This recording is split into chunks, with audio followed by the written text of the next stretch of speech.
Hello అండి. అందరికీ నమస్తే అండి. ముందుగా నాదొక చిన్న రిక్వెస్ట్ అండి. స్టోరీ చాలామంది చూస్తున్నారు కానీ లైక్ చేయట్లేదండి. ప్లీజ్ లైక్ చేయండి. నచ్చితే సబ్స్క్రైబ్ చేసుకోండి. అలాగే షేర్ చేయండి. ఇక ఇవాల్టి స్టోరీ ఏంటంటే, కోడలికి అన్యాయం చేసిన కొడుక్కి బుద్ధి చెప్పిన తండ్రి కథ అండి. ఇక స్టోరీలోకి వెళితే, అడ్వకేట్ దగ్గరికి వెళ్ళాడు రాజారాం. వెళ్ళాక ఆయన చెప్పారు, మీ అబ్బాయి దగ్గర నుంచి మెయిల్ వచ్చిందండి. అలా ఎలా తీసుకుంటారు నిర్ణయం అంటున్నాడు. నేను మిమ్మల్ని తప్పుగా గైడ్ చేస్తున్నానట. అతను నాకంటే పెద్ద లాయర్ దగ్గరికి వెళ్తాడట. మీకు ఈ విషయం చెప్పాలని రమ్మన్నాను అన్నారు అడ్వకేట్ కృష్ణకిషోర్. నిన్న నాతో కూడా ఫోన్ చేసి మాట్లాడాడు. ఈ వయసులో ఇలాంటి పనేమిటి అని నిలదీశాడు. నేను నా ఇష్టం, నేను ఏమైనా చేస్తాను అని గట్టిగానే చెప్పాను. కోపంతో ఫోన్ కట్ చేశాడు. ఏమంటారు కృష్ణగారు, నేను చేసింది న్యాయపరంగా వీగిపోదుగా అడిగాడు రాజారాం. నేను అన్నీ రిఫర్ చేసి నా సీనియర్స్ సలహా అడిగి మీ విషయంలో ముందుకు వెళ్ళాను. మీకు కోర్టు ఆర్డర్ కూడా ఇచ్చింది కాబట్టి మీరు నిశ్చింతగా ఉండొచ్చు. ఇంతకీ అమ్మాయి ఎలా ఉంది అడిగారు అడ్వకేట్. బాగుందండి, మాకు కూడా ప్రశాంతంగా ఉంది, వెళ్ళొస్తాను అని లేచి షేక్ హ్యాండ్ ఇచ్చి బయలుదేరాడు రాజారాం. ఇంటికి వెళ్ళి భార్యకి విషయం చెప్పి, నేను బట్టలు మార్చుకొస్తాను, అన్నం పెట్టు అని లేచాడు. అన్నం తిని కాసేపు పడక కుర్చీలో నడుం వాల్చాడు. రాజారాం తల్లిదండ్రులది మధ్యతరగతి కుటుంబం. 2 మగపిల్లలు, 1 ఆడపిల్ల. ఈయన రెండోవాడు. పెద్ద కొడుకు వ్యవసాయం చూసుకునేవాడు. రాజారాం ఆ రోజుల్లో BA పాస్ అయ్యి తండ్రి సలహా మీద BED ట్రైనింగ్ అయ్యాడు. తర్వాత శ్రీకాకుళంలో టీచర్గా ఉద్యోగం వచ్చింది. తాత్కాలికంగా తండ్రికి సహాయంగా మారిన జీవితంలో పైకి రావాలనే తపనతో ప్రైవేటుగా MA చేసి కాలేజీలో లెక్చరర్గా ఉద్యోగం సంపాదించాడు విజయనగరంలో. తరువాత శారదతో పెళ్లి జరిగింది. కొడుకు పుట్టాడు. మహాదేవ్ అన్న పేరు పెట్టారు. తర్వాత ఎందుకో మళ్ళీ పిల్లలు కలగలేదు. కొన్నాళ్లకు రాజారాం ప్రిన్సిపల్ అయ్యాడు. హైదరాబాద్ బదిలీ అయ్యింది. అప్పటికి కొడుకు 10వ తరగతి పరీక్షలు రాశాడు. హైదరాబాద్లో మంచి కాలేజీలో చేర్చారు. స్వతహాగా తెలివితేటలు ఉన్నవాడు అవడంతో మహాదేవ్ చెన్నైలో IITలో సీటు సంపాదించుకున్నాడు. అప్పటికి రాజారాంకి ఇంకో 4 ఏళ్ల సర్వీస్ ఉంది. మహాదేవ్ చదువు, ఆయన ఉద్యోగం ఒకేసారి పూర్తయ్యాయి. మహాదేవ్కి క్యాంపస్ ఇంటర్వ్యూలో మంచి జాబు వచ్చినా మంచి యూనివర్సిటీలో సీటు రావడంతో MS కోసం అమెరికా వెళ్ళాడు. ఈలోపు ఒక సంఘటన జరిగింది. రాజారాం రిటైర్డ్ అవడానికి 2 నెలల ముందు ఆయన కాలేజీలో పనిచేసే ఇంగ్లీష్ లెక్చరర్ గుండెపోటుతో మరణించారు. అప్పుడు ఆయనకి రావలసిన మొత్తం చనిపోయినా ఆయన కుటుంబానికి ఇవ్వడానికి రాజారాం 1కి 2 సార్లు వాళ్ళింటికి వెళ్ళాల్సి వచ్చింది. చనిపోయిన ఆయనకి ఇంకా ఓ 4 ఏళ్ల సర్వీసు ఉంది. పేరు భానుప్రకాష్. భార్య టీచర్గా పనిచేస్తోంది. ఒక కూతురు, కొడుకు. కూతురు ఇంజనీరింగ్ అయిపోయి HCLలో ఉద్యోగం చేస్తుంది. కొడుకు అప్పుడే ఇంజనీరింగ్లో చేరాడు. భానుప్రకాష్ గారిది పద్ధతైన సంసారం. కూతురు కూడా చూడటానికి లక్షణంగా ఉండటమే కాదు, సౌమ్యంగా, బాధ్యతగా అనిపించింది. అలా ఆయన సంసారాన్ని చూశాక రాజారాంకి మెరుపులా ఒక ఆలోచన వచ్చింది. శారద, భానుప్రకాష్ గారి అమ్మాయిని చూస్తే నాకు ఆలోచన వచ్చింది. అమ్మాయి చక్కగా ఉంది, మంచి కుటుంబం, చక్కని సంస్కారవంతుల పెంపకం. మన మహీకి ఆ అమ్మాయిని అడిగితే ఎలా ఉంటుంది? వాడికి ఇంకో సంవత్సరంలో చదువు అయిపోతుంది, ఉద్యోగం ఎలాగూ వస్తుంది. ఎప్పుడైనా పెళ్లి చేయాలి కదా, ఏమంటావు అన్నాడు భార్యతో. మీరు అంతలా చెప్తున్నారంటే విశేషమే, కానీ అసలు మనం వాడి పెళ్లి గురించి అనుకోలేదే ఎప్పుడు అందావిడ. మనం కావాలనుకున్నప్పుడు మంచి సంబంధం దొరకద్దు. రేపు ఆదివారం సాయంత్రం ఒకసారి వెళ్ళొద్దాం వాళ్ళింటికి. నువ్వు అమ్మాయిని చూడొచ్చు అన్నాడు రాజారాం. అనుకున్నట్టుగానే మర్నాడు సాయంత్రం వాళ్ళింటికి వెళ్ళారు. ఏదో పని మీద ఇటువైపు వచ్చి మిమ్మల్ని చూద్దామని ఊరికే వచ్చాం అని చెప్పారు. భానుప్రకాష్ గారి భార్య సులోచన సంతోషించింది. కూతురు స్వర్ణసీత టీ చేసి తీసుకొని వచ్చింది. టీ తాగుతూ భార్య వైపు చూశారు. ఆవిడ కూడా కళ్ళతోని నవ్వింది రాజారాంని చూసి. ఆ అమ్మాయిని ఆఫీసు వివరాలు, చదివిన కాలేజీ వివరాలు అన్నీ అడిగారు. కాసేపు కూర్చొని వాళ్ళని కూడా తమ ఇంటికి రమ్మని ఆహ్వానించి వచ్చేశారు. దారిలో అంది శారద, నిజమేనండి, అమ్మాయి కలగా బాగుంది, మన వాడికి సూట్ అవుతుంది, నెమ్మదిగా కదిపి చూద్దాం, దేవుడి దయవలన అన్నీ కలిసొస్తే మంచిదే అని మర్నాడే కొడుకుతో ఫోన్లో మాట్లాడారు. అసలు నేను ఇంకా ఆలోచించలేదు ఆ విషయం అన్నాడు మహి. ఇప్పుడు ఆలోచించరా? మంచి అమ్మాయి, మంచి ఫ్యామిలీ, నాకు అమ్మకు నచ్చింది, నీకు బాగా సూట్ అవుతుందనిపించింది. ఊరికే ఒక మాట నీ చెవిన వేద్దామని అన్నాడు రాజారాం. ఒక నెల రోజుల తర్వాత రాజారాం శారద డైరెక్ట్గా సులోచన గారింటికి వెళ్ళి, మాకు మీ అమ్మాయి నచ్చింది, మీకు ఇష్టమైతే మా అబ్బాయితో ఒకసారి మాట్లాడండి, ఇద్దరికీ నచ్చితే వచ్చే సంవత్సరం పెళ్లి చేద్దాం అని చెప్పి మహాదేవ్ ఫోటో, ఫోన్ నెంబర్ ఇచ్చి వచ్చారు. మహాదేవ్కి కూడా స్వర్ణ ఫోటో పంపించారు. అబ్బాయి అమ్మాయి మాట్లాడుకోవడం, ఒకరికొకరు నచ్చడం జరిగిపోయింది. ఈలోపు మహాదేవ్కి చదువు పూర్తయి అక్కడ మైక్రోసాఫ్ట్లో ఉద్యోగం వచ్చింది. ఉద్యోగంలో జాయిన్ అయ్యే ముందు ఇండియా వచ్చాడు. స్వర్ణసీతని ప్రత్యక్షంగా చూడటం, ఇద్దరికీ నచ్చడం జరిగింది. ఒక నెల రోజుల్లో వివాహం జరిగేటట్టు ఇక్కడ ఆఫీస్లో ఫార్మాలిటీస్ ముగించుకొని ఓ 2 నెలల తర్వాత అమ్మాయి అమెరికా వెళ్ళేటట్టు నిర్ణయం తీసుకున్నారు. కన్నుల పండుగగా పెళ్లి జరిగిపోయింది. జోడీ బాగుందని అందరూ అన్నారు. 15 రోజుల తర్వాత మహాదేవ్ అమెరికా వెళ్ళిపోయాడు. స్వర్ణ అత్తగారింట్లో ఉంటుంది. అప్పుడప్పుడు తల్లి దగ్గరికి వెళ్తుంది. ఆడపిల్ల ఇంట్లో తిరుగుతుంటే చాలా ముచ్చటగా ఉండేది రాజారాం దంపతులకు. చక్కగా వంట చేసేది స్వర్ణ, మంచి పనిమంతురాలు. మహాదేవ్ అదృష్టవంతుడని, తమ సెలక్షన్ రైటే అని అనుకునేవారు వాళ్ళిద్దరూ. నెల రోజుల తర్వాత స్వర్ణ అమెరికా వెళ్ళిపోయింది, డిపెండెంట్ వీసా మీద. రోజంతా ఖాళీగా ఉండటం అలవాటు లేక ఇబ్బందిగానే ఉండేది స్వర్ణకి. మనకి వాళ్ళకి టైంలో తేడా వలన ఎప్పుడంటే అప్పుడు ఫోన్ చెయ్యడము కుదరదు. లోకల్గా ఇంకా ఎవరూ తెలీదు. జాబ్ చేద్దామన్నా డిపెండెంట్ వీసా మీద అక్కడ జాబ్స్ రావు. ఇక్కడ ఏమన్నా హయ్యర్ కోర్సు చదువు, నీకు టైంపాస్ అవుతుంది, తర్వాత జాబ్ వస్తుంది, ఇక్కడ చదవడం వలన అని చెప్పాడు మహి. సరేనంది స్వర్ణ. అక్కడ అకాడమిక్ ఇయర్ మొదలవటానికి ఇంకా 2 నెలలుంది. 2 నెలల టైం ఉంది కదా, ఇండియా వెళ్ళు. 1-2 నెలలుండి వచ్చేసావంటే రాగానే కాలేజీలో జాయిన్ అవ్వచ్చు. ఒకసారి జాయిన్ అయ్యాక మళ్ళీ వెళ్ళలేవు అన్నాడు మహాదేవ్. వచ్చి 4 నెలలు కూడా కాలేదు, తర్వాత వెళ్తాను అంది స్వర్ణ. ఇప్పుడు వెళ్ళకపోతే ఇంకో 2 ఏళ్ల వరకు వెళ్ళలేవు. వెళ్తే నీకు కొంచెం బెంగ కూడా తగ్గుతుంది అన్నాడు మహి. తను చెప్పిన దానిలో కూడా నిజం ఉందనిపించి సరే అంది స్వర్ణ. వారం రోజుల్లో టికెట్ కొని ఇండియాకి పంపించాడు మహి. ఇన్ని రోజుల తర్వాత తన వాళ్ళని చూడబోతున్నందుకు స్వర్ణకి చాలా సంతోషంగా అనిపించింది. ఎయిర్పోర్టుకి అత్తగారు, మామగారు, తల్లి, తమ్ముడు అందరూ వచ్చారు రిసీవ్ చేసుకోవడానికి. అందరినీ చూసి కళ్ళల్లో నీళ్లు తిరిగాయి స్వర్ణకి. వాళ్ళని వాళ్ళ ఇంటి దగ్గర డ్రాప్ చేసి తమ ఇంటికి వెళ్ళిపోయారు రాజారాం దంపతులు. ఒక వారం పోయాక అత్తగారింటికి వచ్చింది స్వర్ణ.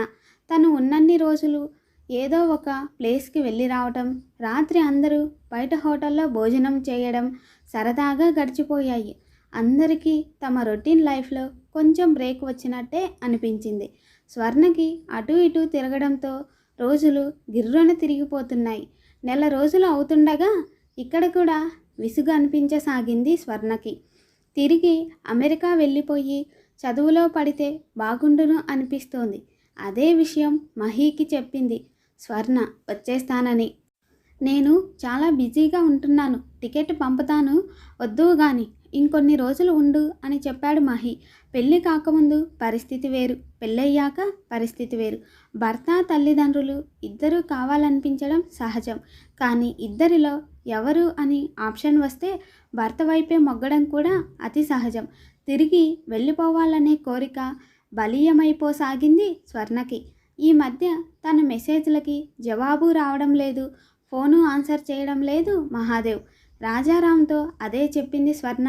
మీరు ఫోన్ చేసి చెప్పండి మామయ్య, నాకు దొరకడం లేదు మీ అబ్బాయి, నాకు వెళ్ళిపోవాలని ఉంది అని. నేను కూడా కాల్ చేశానమ్మా, తీయలేదు. తర్వాతైనా చూసుకొని కాల్ చేస్తాడు తిరిగి. అలా కూడా చేయలేదు. నేను ఈరోజు రాత్రి మెయిల్ ఇస్తానమ్మా, నీకు కాల్ చేయమంటాను, అలాగే టికెట్ బుక్ చేయమంటాను అన్నాడు ఆయన. ఆయనకి కొంచెం వింతగానే ఉంది కొడుకు ప్రవర్తన. అన్నట్టుగానే కొంచెం ఘాటుగానే మెయిల్ ఇచ్చాడు. దానికి రిప్లై లేదు. 2 రోజులు చూసి మహి ఫ్రెండ్ మెయిల్ ఐడి ఉంటే దానికి మెయిల్ ఇచ్చాడు. అందరం కంగారు పడుతున్నామని, కొడుకు క్షేమ సమాచారం చెప్పమని. మర్నాడు పొద్దున్నే ఫోన్ వచ్చింది. వాళ్ళకి రాత్రి టైం అది. ఏంట్రా ఏమైపోయావు, మాకు కంగారుగా ఉంది. స్వర్ణకి ఏడుపు ఒక్కటే తక్కువ. ఏమైంది అన్నాడు రాజారాం. మహి చిరాగ్గా, ఏంటి డాడీ మీరంతా ఇంత గొడవ చేస్తున్నారు, ఫ్రెండ్స్లో కూడా నా పరువు తీస్తున్నారు, అంత బెంబేలు పడేంత ఏముంది, బిజీగా ఉండి కాంటాక్ట్లో లేను అన్నాడు. అదేంటి మహి, ఇది పెద్ద విషయం కాదా? ఒక పక్క నీ భార్యతో టచ్లో లేవు, మాతోనూ లేవు. ఆ అమ్మాయి నీ దగ్గరికి వచ్చేస్తానంటుంది, టికెట్ కొని పంపించు తొందరగా. అసలు ఒకసారి స్వర్ణతో మాట్లాడు అన్నాడు గట్టిగా. నాకు కొన్ని ప్రాబ్లమ్స్ ఉన్నాయి, కొంచెం టైం పడుతుంది, నేను చెప్తాను, మీరు చెప్పండి తనకి అని ఫోన్ కట్ చేశాడు. తల పట్టుకొని కూర్చున్నాడు కాసేపు ఆయన. వెంటనే కోడలికి ఫోన్ చేసి చెప్పాడు విషయం. కొన్ని రోజులు గడిచాయి. ఒక సాయంత్రం సడన్గా సులోచన వచ్చింది, చాలా ఆందోళనగా. అన్నయ్య గారు, ఇదేంటండి, నాకు చాలా టెన్షన్గా ఉంది. మీ అబ్బాయి స్వర్ణకి మెయిల్ ఇచ్చాడట గంట క్రితం, మీకు కాపీ పెట్టాడట, మీరు చూసారా అందావిడ.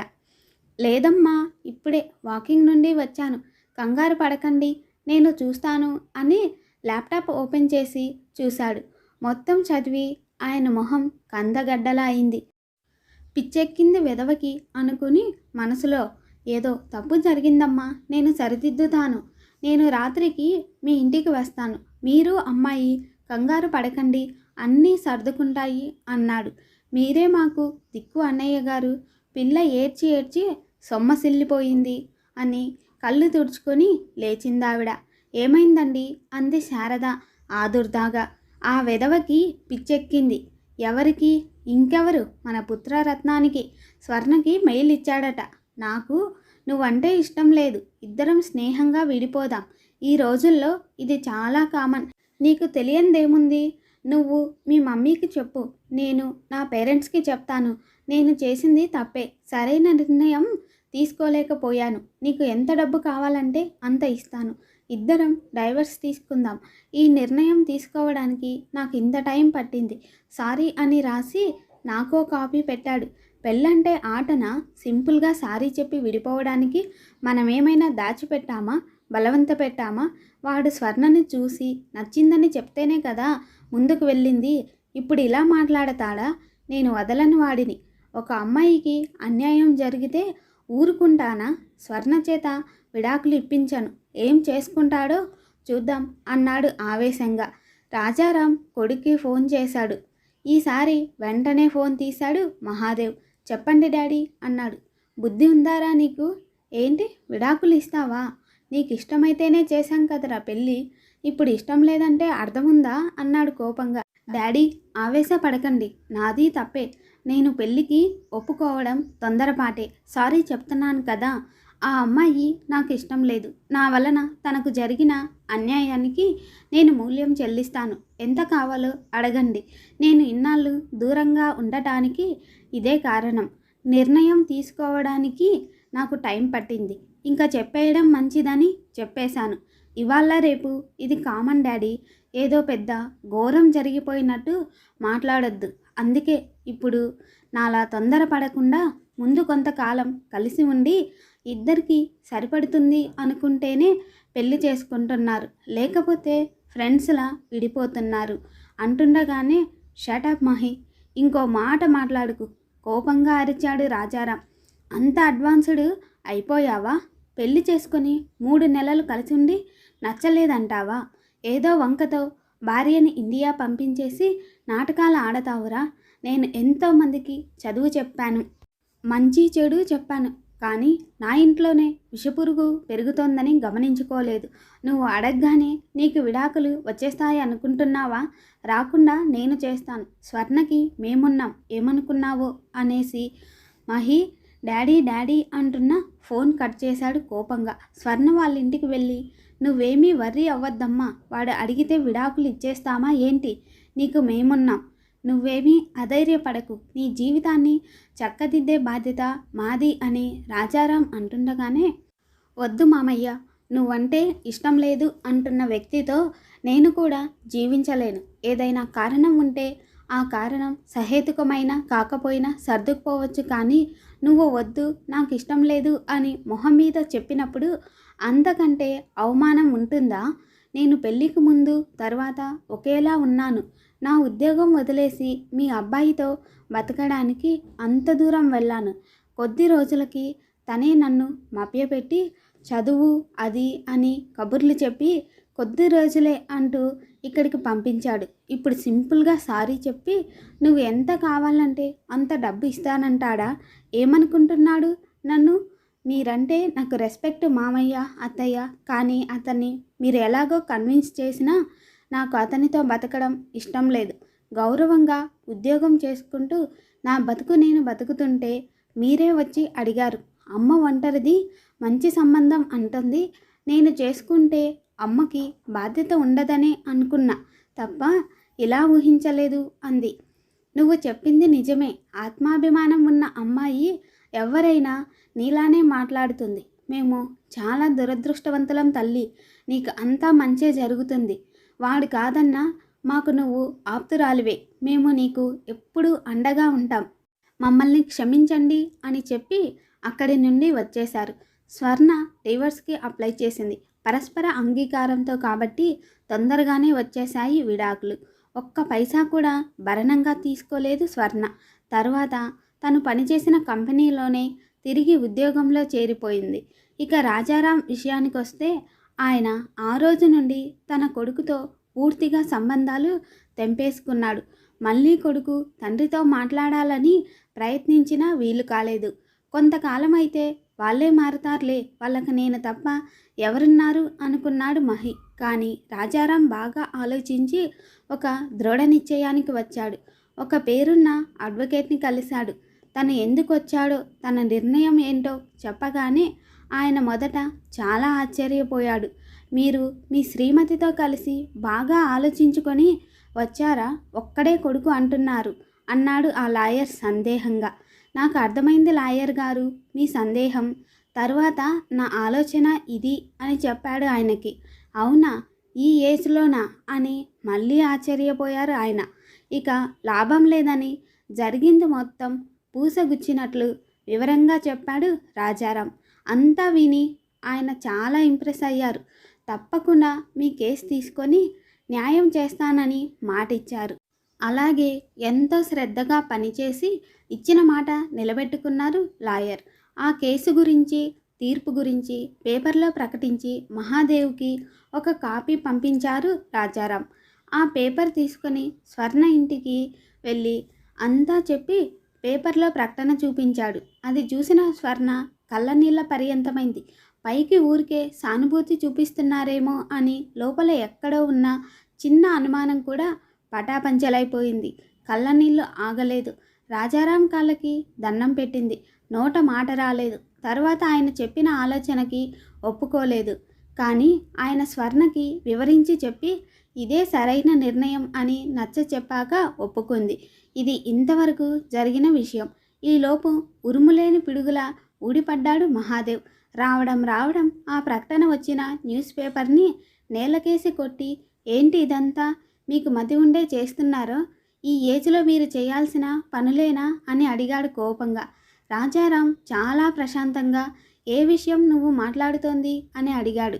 అదే ఈ పేపర్ల విషయం. ఆ అడ్వకేట్ నాకు పంపిన జడ్జిమెంట్ కాపీ ఇవన్నీ ఏంటి అని అడిగాడు. అవన్నీ చదివితే నీకు అర్థమై ఉండాలే, చాలా తెలివైన వాడివి కదా అన్నాడు రాజారాం. ఇప్పుడు నన్ను మీరు మీ కొడుకుని కాదు అనుకుంటే కాకుండా పోతానా? ఎందుకు కాకుండా పోవు? నువ్వు పెళ్లి చేసుకొని నీ భార్యని కాదంటే కాకుండా పోయినప్పుడు నీ విషయంలో ఎందుకు కాదు? నీకు మాకు ఏ సంబంధం లేదు. నాకున్న ఆస్తి కూడా నా సంపాదనే. సో దాని మీద కూడా నీకు హక్కు లేదు. అందుకే నువ్వు నా కొడుకువి కాదని నిన్ను నిరాకరిస్తూ నీతో సంబంధం తెంచుకోవడానికి కోర్టుకు వెళ్ళి నీకు జడ్జిమెంట్ పంపించాను. ఇంకా అర్థం కావాలంటే నిన్ను డిసోన్ చేసుకున్నాను. నువ్వు ఇక వెళ్ళొచ్చు అన్నాడు రాజారాం. అంటే మీకు నేను లేకపోయినా పర్వాలేదన్నమాట. సరే కానీ ఈ ఏజ్లో ఒకరిని, అది అమ్మాయిని పెంచుకోవడం ఏంటి? అర్థముందా? ఇంతకీ ఏది ఆ అమ్మాయి అని అడిగాడు. కూర్చో, వస్తుంది, చూద్దువు గాని అన్నాడు రాజారాం. కాసేపటికి స్వర్ణ హ్యాండ్ బ్యాగ్తో లోపలికి వచ్చి చెప్పులు పక్కన వదిలి ఏదో అనబోతూ మహాదేవుని చూసి తడబడి మౌనంగా నిలబడిపోయింది. రా అమ్మా రా, కూర్చో అంటూ ఇదిగో శారద, అమ్మాయి వచ్చింది, మంచినీళ్లు తీసుకురా అని పిలిచారు లోపలికి వినబడేటట్టు. స్వర్ణసీతని అక్కడ ఊహించని మహాదేవ్ కూడా అన్యమస్కంగా లేచి నిలబడ్డాడు. అదిగో తనే, మేము దత్తత తీసుకున్న అమ్మాయి, చూసావుగా, వెళ్ళిక అన్నాడు. ఇదంతా మా ఇష్ట ప్రకారమే జరిగింది. బంగారం లాంటి ఆ సీతమ్మ తల్లిని దత్తత తీసుకోవడం మా అదృష్టం. దేవుడు కొన్ని అదృష్టాలను తీసేసుకున్నా కొన్ని ఇస్తాడు అనగానే, అంటే ఈవిడ మిమ్మల్ని చూస్తుందా మీ చివరి దశలో అన్నాడు మహాదేవ్ వ్యంగ్యంగా. అవును, ఆ అమ్మాయి మీద మాకు నమ్మకం ఉంది అన్నట్టు మా అమ్మాయికి మంచి సంబంధం చూసి పెళ్ళి కూడా చేస్తాం అని చెప్పాడు రాజారాం. అంటే ఈవిడ ఇంకో పెళ్లి చేసుకొని కూడా మిమ్మల్ని కనిపెట్టుకొని ఉంటుందన్నమాట అన్నాడు మహాదేవ్. ఖచ్చితంగా, మా భవిష్యత్తు గురించి మాకు అస్సలు బెంగలేదు. నువ్వు ఎంత తొందరగా వెళితే అంత మంచిది. మళ్ళీ రాకు ఎప్పుడు అన్నాడు రాజారాం. మహాదేవ్ విసురుగా వెళ్ళిపోయాడు. శారదా రాజారాం నిస్సత్తువుగా కూర్చుండిపోతే స్వర్ణ వాళ్ళ దగ్గరికి వెళ్ళి ఇద్దరి భుజాల మీద చేతులు వేసింది. ఆ స్పర్శలో ఎన్నో అర్థాలు బోధపడ్డాయి వాళ్ళకి. ప్లీజ్ స్టోరీ నచ్చితే సబ్స్క్రైబ్ చేసుకోండి, లైక్ చేయండి ఫ్రెండ్స్.